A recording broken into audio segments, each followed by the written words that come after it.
Welcome back, everyone. Welcome to the last session of today's event. It's titled Career Opportunities, Skilling and Capacity Building in UDA. So usually when it comes to career opportunity classes, I tend to take a backseat because it's often the same thing. But here it's very different because we are specializing in UDA, and over the whole day, we started with why is UDA important? How has it evolved globally? What is the industrial scene? What is the military application? And what is the relevance? How is it evolved and everything? So finally, and earlier in the last session, we got really it was a really insightful session by Vishwanath sir. So he talks about the way that industries work, venture capitalists, funding, technology, military, industrial complex, all of that.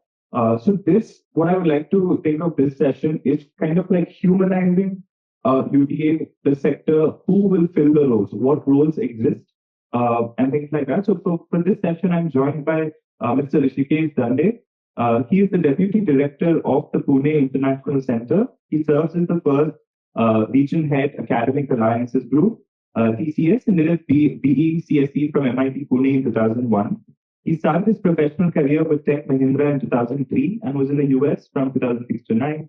After a stint of business roles for 13 years, he took up the region head role of Academic Interface Program, now called as Academic Alliances Group, out of his passion towards academia in April 2016. With over a decade in experience in building strategic academia industry collaborations, Mr. Dande has been instrumental in driving partnerships between Tata Consultancy Services and leading universities across India. His work has focused on enabling employability, digital skilling, and innovation-driven learning frameworks that connects academia with industry, which I think is spectacular for this particular session because that's exactly what we will be mapping out. So for this session, I'll briefly go through my slides and presentation, and then we'll engage in a sort of dialogue and a question-answer session and interact with the crowd. So firstly, is there a career for you underwater? This is something that I've presented, which talks about we're saying the underwater is there. We're saying we don't understand it. We want to understand it more. We're saying there's technology that needs to be developed further. But in the middle of this, we're missing something which is humans, which is people, which is the youth, which is individuals who will be doing all of this, who will be filling all of these roles. So this is something that I also said in my previous seminar, which is we belong to a very land-centric economy. As you can see, our saturation of resource extraction, employment creation, industrial output, biodiversity conservation are heavily land-centric. Like even engineering, if you are engineering students, you know how it's mostly land-centric in a sense that we only think about the terrestrial territories where our jobs can apply. But then we leave out a very large space. We leave out this much area that's named after the country. But so here we already have the exclusive economic zone next to the country's borders, which only that country can tap into resources. And then you also have this international area of oceans. Like after this peninsula India, it's straight to Antarctica. Like this much land is just like this much water, technically land underwater, is still open for. But how do we make use of this? Like, is it going to stay barren? Is it just a space we don't visit? So we have to thinking, and 95% of the deep Indian Ocean remains unexplored. And the India's exclusive economic zone, just the area here, it's 2.37 million square kilometers. And here also, as someone said, we have we have exclusive zones to mine minerals in the middle of the Central Indian Ocean Basin. So we do have areas and regions where we can use it, we can scale, we can populate it with people and industries and roles, but we're not doing it enough. I'm not going to go through this because you've already understood an idea of what UDA is, underwater domain awareness. But ultimately, essentially, then the components are you have acoustic sensors and data collection, platform deployment. You have to understand the environment. You have data analytics, machine learning, artificial intelligence algorithms is something that we keep hearing, and you share it. So once you do collect, let's say you have the sensors to collect the data. You have the sensor here. It's saying where the submarine is, saying where the whale is. And you're understanding, okay, that's a submarine and that's a whale. But how do you then give it a graphic user interface? How do you tell the people? How do you control an ROV? How do you share this information? How do you integrate with other cross platforms? So these are also things which are linked to the larger UDA ecosystem of data analysis. Secondly, significant security, I'm not going to stretch much on this. It's important for coastal nations. Every blue area that you see is a territory that borders the coast. So that's how it's all over the world, essentially. Geopolitics and trade route security, as I said, you have a lot of importance on these areas. Ecological protection, sustainable marine resources. It's a very rich biodiversity hotspot. What do we do about that? Technological marine exploration and monitoring. Again, you have gliders, you have ROVs, you have drones, you have ships, you have satellites. What they talk about a cylinder of awareness, all the way from satellites to the underwater sea. And you have to monitor all of these. So these are all important for UDAs, essentially what this is saying. And then you're also integrating different aspects. As you can see by the speakers that we have in our session, you have some policy people who make about policy, you have tech, you have economy, and you have the so they, only when we can see the area can we say, okay, here is where there are polyglottic not used. Here is where we can do offshore wind park potential. Here is where there is deep sea minerals. Here is where you can do aquaculture. So only with MSP and tools like that to map out this region can you formulate a guide. Otherwise, we're just going into a dark area with no idea how to plan for that area or how to skill and how to involve people. Protection of EEZ. This is a fiber. This is what carries our internet. Everything that you see through your screen goes through, and it's very tiny. As I said, it's a garden hose. That, and it's just lying on the bottom of the sea floor. Sometimes sharks bite it. So when the sharks bite it, we have to go fix it. Things like that. So for the assets, you have to take care of it. So when it's destroyed, how do we know how to maintain it? Maritime security, underwater threat detection, sabotage. So these are all the issues and concerns and significance of UDA that we've covered already. So not going. You've heard about blue economy, ports, offshore wind, fisheries, seabed mapping. How do you map the seabed? How do you have ports? Like you have a lot of like here Sagarmala project. A lot of ports are very important to trade, to a lot of things like that. Climate and disaster resilience for cyclone-prone coastal states. We're next to Mumbai. We know how urban flooding, coastal erosion are things that will get more and more worse, and we need to plan for it because we can't completely avoid it. Policy technology integration for MSP and Cargo Vision, we again understand that all of these are areas, and only when we come together in coastal radar stations, UAV, and trying to visualize how it works. And because we talked about UDA, we talked about, okay, this is important, and these are what the countries are doing, this is what the technology looks like. But this is how that technology is integrated. You define those maritime zones, territorial, all of those sort of things. And that's what this shows you the importance of marine spatial planning. And then ultimately, this is where I want to start focusing, which is what are the gaps, existing gaps, and what does the industry need? This will be relating to the previous session about venture capitalists and all of that as well. And there are a lot of government bodies that are already flagging this. We have the DRDO, Navy, inquiries. They're all telling you like how important this gap is and how it needs to be filled. But we don't know what is being filled. What is the gap?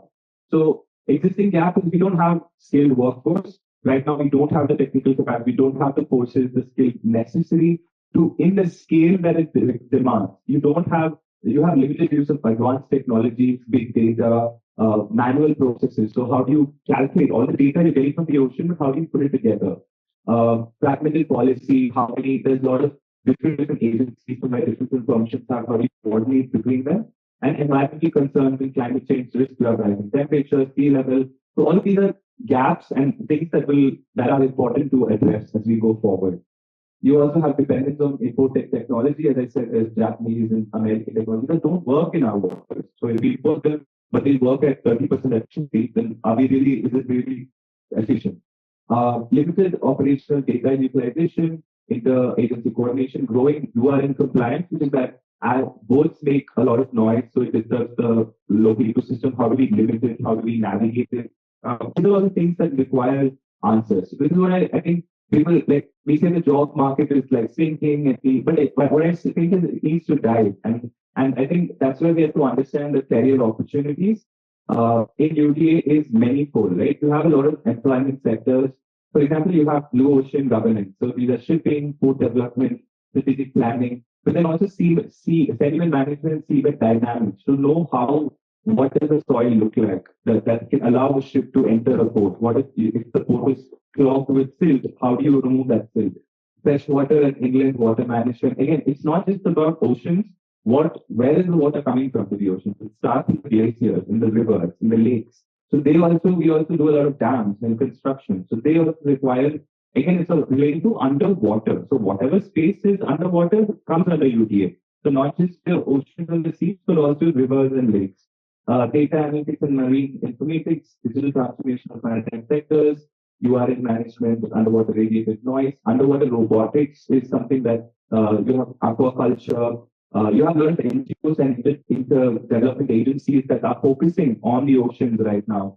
Especially there's NGOs, for example, that's called the 10% of the ocean. It says at least by 2030, we should make 10% of the ocean marine protected and protect them from others. So a lot of NGOs are coming up like that and knowing the need of the ocean. Research, education, and capacity building. Who will train the next generation of skilled workers? National security, safety, strategy, the Navy, defense, security, all of that. Environmental monitoring, climate change. Climate change is going to get worse. Who will measure it? Who will map it out? So all of these are areas that represent sectors where the UDA comes to play. And this is, I'm not going to go deep into it, but then you can see how vast it is, like whether it's about managing a port, whether it's hydrographic survey, water resource management, search and rescue, especially when there's a tsunami or when there's a cyclone, and if it's a coastal area, how do we protect oil and gas? Or like I think off the shore of Mumbai, there's a lot of offshore. I think even Andaman, you have a lot of offshore infrastructure. How do we plan for that? Inland water transport. Like I come from Kochi, and there we have a Kochi water metro, and now they plan to scale that. I think to Mumbai, but also across India, we have solar panel ferries using waterways as a public transport. So that's also a use of water bodies and things like that. So government and defense is one such area where there is a lot of scope. You see DRDO, maritime security centers like IFC, IOR. So you have unmanned maritime system specialists. I'm not going to go in very deep into the terminology, but I want to say you the sectors and the positions that exist within UDA and how understaffed we are.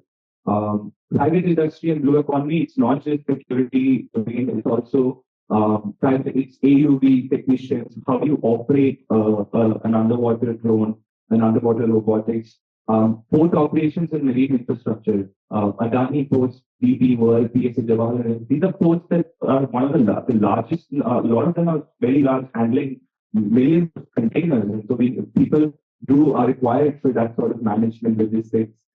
Smart port and digital twin engineers, we go into that in detail. We also have ocean data scientists, ISRO, marine analytics. So a lot of this requires that sort of the thing that we have right now is it's not just enough to get a degree in something, it's also to specialize in a particular field that makes you more likely for that field to accept you. So that sort of specialization is something that has to happen more in the UDA space.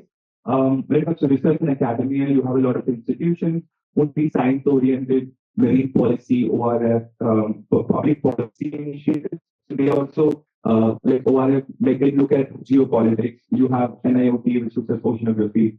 So you have a wide range of marine science, engineering, climate study, deep sea robotics, and these are all fields that are just coming up. And because this is a new field, whatever is coming up is mostly coming up from the west. But because it's in the west, it's mostly going to be for western waters, for cooler waters. So nobody's studying tropical oceans in the manner and the scale at which it needs to be studied.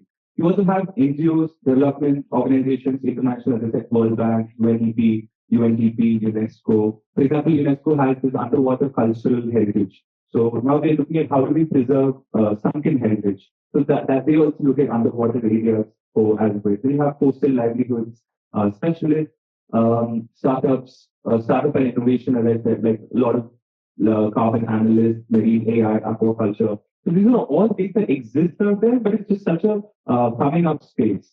So job roles and industry mapping, we just go into different ways. So inland water transport, freshwater policy consultant, because the way that, so they, like even if you're building a ship, how do we know about the sediment flow in this? How do we know when it floods the surrounding area is okay? How do we know if we are going to dam it, that there won't be any other consequences? So all of this requires that sort of analysis and data.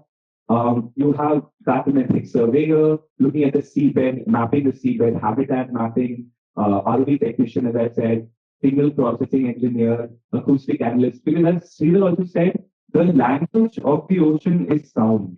Like you can't see in the ocean. Like if you look at all the after the sunlight zone, if you look at all the marine creatures, they're all essentially blind. But it's not that they can't see; it's that they sense in a different way. They hear.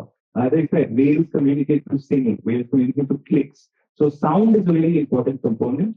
But at the same time, it's not just related to engineering or technical or scientific roles. You also have a lot of marine policy, governance, planning, environment analysis, because how is the environment impacted by this? You have blue economy consultancy, like coastal areas. How can coastal areas be, better equipped and integrated into a lot of these areas? You have marine renewable energy, climate adaptation center, wind farm analysis, climate modeling, cybersecurity and maritime law, because as I said, cybersecurity, we have to take care of the infrastructure of the internet, which is all on the sea floor. Legal compliance, maritime law, because now you have a lot of laws coming up, UNCLOS and all of that, international treaties, because like I said, we don't know how to divide the ocean. So we're coming up with a lot of laws to divide it, but that's also very legally ambiguous, and it leaves a lot to be done. Climate modeling and so on. You also have at the same time, as I said, maritime heritage and archaeology. And this will become more important because the more that the seas are eroding because of coastal erosion, the more that human civilization of the edges will go underwater. No? You need someone to document it at least, because you can't stop it from going underwater. So cultural resource management. You also have coastal communities and socio-cultural dynamics. So this is basically how somebody has said why is liberal arts important in UDA. So not only is it important for making sure that the technology you develop is suitable for the context, but it's also to ensure that governance, law, geopolitics analysis, maritime security, coastal communities, how do you deal with dynamics? Like, for example, if you bring a new technology, will the local community accept that technology? Will they be able to understand how to integrate it? If there's a port, how do you minimize displacement? How do you do things like that? So all things are important. The traditional ecological knowledge, strategic studies, maritime policy. All of this requires more than technical knowledge. It's also something, because, and this is something that I don't even need a slide to, because it's my own experience. When I joined MRC, I was a little bit afraid. I was like, okay, everyone's doing data analysis and they're all engineers. I'm going to stick out like a sore thumb. But then eventually I understood that it's a complementary thing. Science and social science works together, because science builds the tech and all social science shows how the tech applies. So the same thing is in UDA as well, where social science is needed to navigate the ocean, to know the history of the oceans, to know the future of the ocean, while tech builds the foundation to bring that into realization. Here as well, this is something that I was very interested. So Maharashtra is planning India's first underwater museum to boost coastal tourism. And this is INS Guldar. It's off the coast of Mumbai, I believe, and it's I think under the Navy. But underwater, and this is so cool. It's underwater tourism.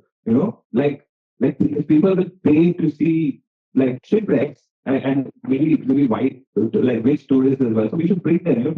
We shouldn't just forget the heritage that just, as I said, it leaves the land and it leaves the mind. That shouldn't be the case. We should still make use of the potential, look at how the nature has already taken over all of this. So that's such a beautiful, reclamation. I think it goes back to nature in a way. Here, role description, employment sector, and the skills required. Different, I'll not go very too much into it, but as I said, you need data scientists. I think that because we know data analytics is important, but people don't give it the importance when it comes to ocean. And if you think about it, if the ocean is the majority of the Earth's surface, then the ocean will also have the majority of the Earth's data. We don't have the ability to even understand that data, but whatever data we can get, we need that ability to analyze it, the ability to collect, process, analyze data sets, marine spatial planning, and these are all done by Ocean Research Institute, defense organizations, and you need what? Machine learning, Python. So this is something that's look at the skills required: machine learning, Python, GIS, big data visualization, robotics, navigation. So they're not always exclusively a marine subject. Like data analytics is a broad subject. So it's all about the skills you have can always be adapted to an underwater environment and used in an underwater sense. Underwater robotics operator as well. To look at offshore technology, you have acoustics engineer, again, signal processing, modeling and simulation, sonar systems. So these are systems that generally is also accessible to a population, but when you're able to specialize in the underwater area, you're able to become a lot of very unique sort of targeted career pathways in that sense. Marine GIS, remote sensing specialist, as I said, geospatial analytics and what the seabed, like satellite to seabed sort of cylinder, to create that, to understand the data, how the ships work, things like acoustic engineers. So there's a lot of, and this is so I think a lot of you must have kept hearing digital twin, digital twin. What does that mean? So digital twin is basically a digital twin. It is just a replication of the like if this is the real port of let's say Jawahar Nehru port, this is digital twin, but with this you can do so much because you can see kitna filtration and how many containers can you stack up. And someone is also saying if you want a new crane to come up, how do you know where the crane can come up? So you and with this module, so it's basically you create your own world, like Minecraft. I think some of you guys know Minecraft. So if you create your own world in Minecraft, you can just play around and you can, for example, you can just put a scenario and say, okay, what if a cyclone comes? And you're able to see, okay, like the water will only rise till here, so it's okay. If not, let's build this wall a little bit more. So you can put a lot of simulation, you can play around and you can, and all of that you can do in the digital world. Why do you use that to make the physical world more complete, more protected in that sense? So again, all of this requires data, it requires surveillance, analysts, maritime situation awareness.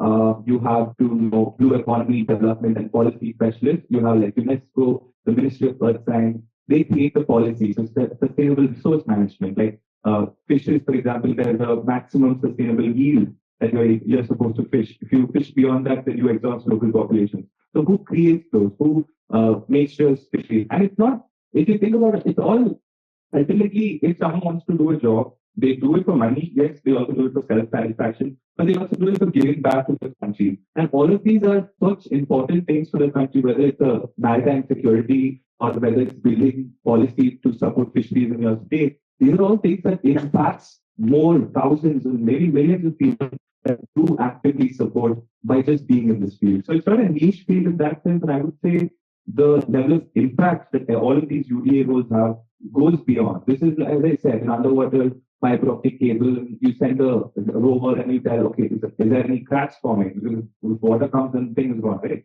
So you know, how is there any fractures? So this is also like a digital twin. Just an example that I wanted to show. Marine environment consultants, climate and ESG analysts. Again, environmental impact assessments, what we talked about. If you're going to have a wind farm project, do we know the fallout of that project? Do we know how it will impact local migratory groups? How can we plan it better? You know, like if there's a like everyone knows how like elephants, there's an elephant corridor. And whatever you build, the elephant will go through that only, even if you build a road or a wall. Same thing, like what if there's a whale? You know, what we know that whales go through an area. We don't have to build right in their migration route. We can just move it a little bit and we are happy, they're happy. So to understand that you need these sort of environmental science, modeling, freshwater sediment specialists, as I said. And this is something so important that was brought up earlier as well, which is the Brahmaputra and the Bay of Bengal, the number of sediments that come out, you know, like the mountains are just flowing, and the Himalayas are like the youngest mountain range. So the whatever flooding and all, it's not just water that comes out, it's also sand, it's silt, alluvial soil, things like that. How do we know how it impacts how it impacts the port? So all of this requires that sort of specialist, that sort of domain specialist, domain expert that creates. Again, windmill farming, this is the digital twin. Do we know how stable it is? What if there's too much current and it's going to break or something? Under acoustic voice. So, and you can see where is the wind going in what way? Where can we keep it to make it better? So all of this, we can do it through digital stuff and collecting data. This is another important thing, as I said. We shouldn't only look at oceans and lakes. We should also look at oceans and seas, and we should also look at lakes, because when we do build a dam, over time the water is coming with a lot of soil. So they pile up like this every year. And by the time a few decades has passed, the carrying capacity of the lake itself goes down. So the energy produced by the dam itself goes down. It puts a lot of weight on the dam. If you don't have an idea of how much siltation is there, the dam might collapse. So things like that is important, I think, to make sure that the dam stays well, the energy is done well, we have an idea, and the aquaculture points, things like that. So the basic thing is we have to see there, that we have to know what is happening under our waters. We have to know how strong the cement is, because right now also, like I come from Kerala, and there's a Moolgaokar dam. I don't know if you've heard it in the news, which is technically in Kerala, but because of a colonial era rule, it belongs to Tamil Nadu. but the downstream cities are in Kerala, but Tamil Nadu controls the water level. And I'm from a city in Kochi, which is like 3 hours from the water. And it's a 100-year-old dam built by the British, and we are not building anything new. But if that dam is already like cracking and all of that, it's a whole issue. And if that dam breaks, like 3 million people go underwater. So that's the stakes. That's what I'm saying. Stakes are, we have infrastructure like this. We need to not just build them, but make sure they're that they're standing. Because even the British told that dam is like, bro, after 80 years, like try to, this is an 80-year dam, but then now it's 120 years. So things like that. So have an idea of the world around us and to prepare better for the future is something that requires all of these policies, whether it's coastal, sorry, coastal and riverine community digital transformation offices. They said you work with digital solutions for fisheries. Like if you had an app that could, because kerosene is very expensive and fishermen need kerosene for their boats.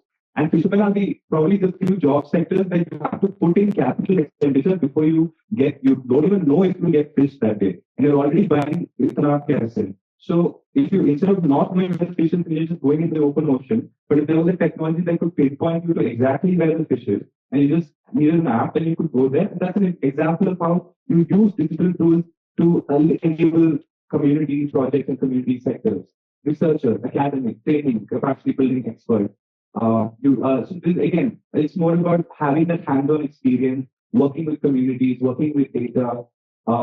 This is also another, so we have a project called 100 Coastal Warriors project. So 100 Coastal Warriors. So in that, like the level of importance that coastal communities have is something important, because not only is this relevant in a abstract way, we talk about policy where we're like, okay, everyone needs jobs, so everyone will get jobs. We have to realize that coastal communities belong to communities that have historically been marginalized, have historically been away from the mainstream, have been persecuted, have been oppressed. And now if we just go build all the infrastructure there and not give them a share of that development pie, then that's really unfair. So how do we include them in the blue economy, in the development of the coastal area or the underwater area? So you allow them to be, because they already have traditional economic knowledge, they already have access to the coast, and you allow them to tap in. There's so much ways for them to also be involved in the process, and you bring in the coastal communities, things like fisheries, as I said, monitoring fish stocks, underwater habitats, acoustic sensors.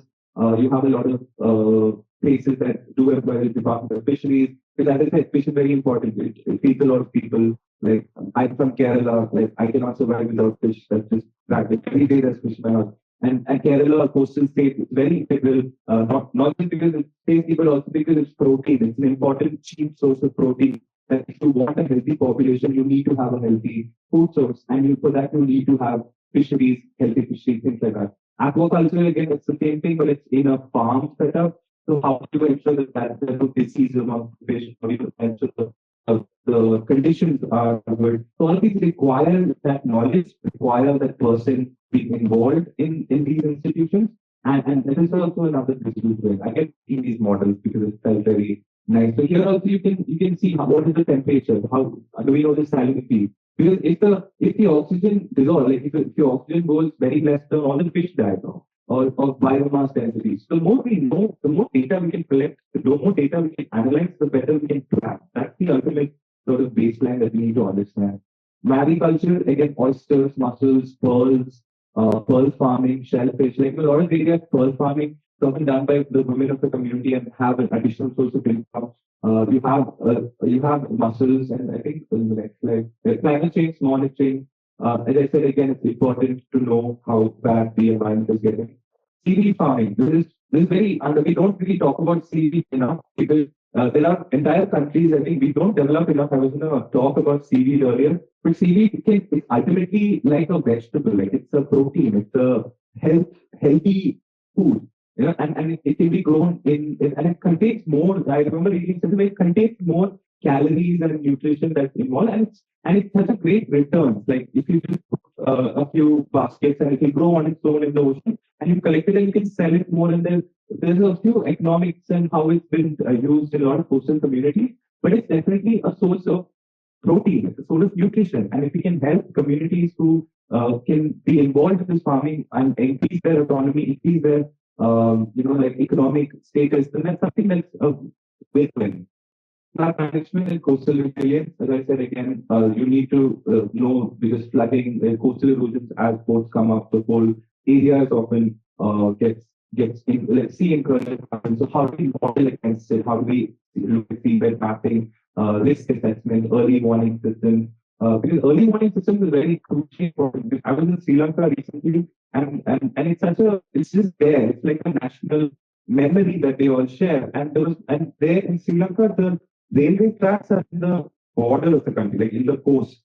So there was an instance where an entire train did not get the message that there was a tsunami, and the whole train was washed in the tsunami. And this is something that so everyone made the government is like, where were you when you should give us a warning, because if they were able to know that the tsunami was coming, they could have evacuated, and these are not lives lost because of a natural calamity. That's not how we should think about it. These are lives that could have been averted from being lost if we had better planning. And if we don't have better, it's just not making use of the resources. It's not like, oh, it's an act of God or it's something unpredictable. It's entirely within our hands. If the tech is there, it's just we have to look out. Again, here, as I said, I think Mumbai is just useful. So Mumbai, we have coastal erosion. How do we then look at where the flooding happens? Where is the seawall or weakest? How do we model? These are going to be more important for all coastal cities because things are just getting worse. So there's something that we need to pay in mind when we plan cities, we plan urban areas, whatever like that. So as I said, the employment scope for the UDA stretches across different fields, whether it's the government agency, whether it's ocean policy, whether it's marine sustainability. And you also have diverse paths. But the main thing is we have to understand that, as I said earlier, like India has a very large population that we know, but half of that is under the age of 30 that we also may know. But a lot of this means a lot of jobs need to be generated. And enough jobs are not being generated terrestrially, which means the oceans remains like it's not something like extra. It's not an extra area that they're tapping into. It's a crucial area we need to tap into in order to sort of make everything better and more stable. Because ultimately that's what you need in a stable society. You need a population that is engaged, productive, contributing to the sector, allowed to develop skills, equip skills. So all this happens only when you're able to plan for it. And we are currently not looking at the vast majority of the ocean or the potential that it holds. So that brings me to the end of my presentation, I believe. Yeah, that's just fish. My presentation is essentially that opportunities exist, industries are there, nascent stage, innovation exists, space is left to be discovered, potential exists, but we need that we need that inertia, we need that push. And I think especially the youth have to come forward in this, the youth have to have a lead, and it's going to be so not I would say easy, but the youth are also the generation that has grown up with the importance of knowing about the climate, the importance of knowing about where we are today as a people, what we need to do. So we have so therefore to introduce them to a new world of the underwater space allows us to tap into that potential because the demographic dividend, otherwise it's a wave, right? But the wave should be utilized. We have to channel the energy of the wave. So this wave is just trample also. So we need to carefully see how we can map these industries, and we need to have a proactive sort of approach to all of this. And I think UDA plays a central role. So it's not even anymore about UDA for strategic security, which is important. Maritime security, yes, we need UDA for all of that. But I feel like the most critical thing you need UDA is to is to get the efforts and the potential of young people of India to look at the borders beyond its coast and to actually engage with a lot of these sectors that impact humanity in so many ways that we take for granted. So that brings me to the end of my presentation. Thank you.